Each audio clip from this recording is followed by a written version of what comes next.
Ahojte, rozhodla som sa natočiť vám krátke video o tom, čo je to vlastne biomikroneedling. Biomikroneedling je prírodná mezoterapia, pri ktorej sa miesto klasických ihiel používajú prírodné mikroihličky zo sladkovodnej huby. V tých sa nachádzajú kanáliky, cez ktoré ja som schopná vám do pleti zapracovať vlastne aktívne céra.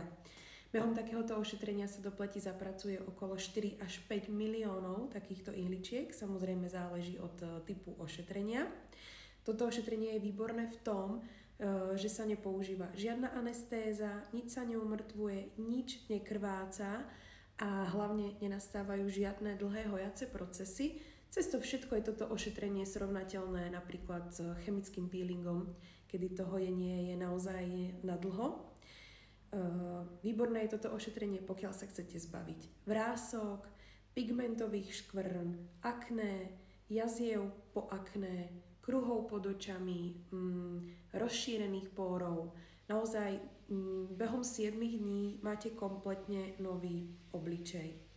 Toto ošetrenie je vhodné aj pri akútnych stavoch, ekzémových, pri akútnom akné a koniec koncov výsledky hovoria naozaj sami za seba.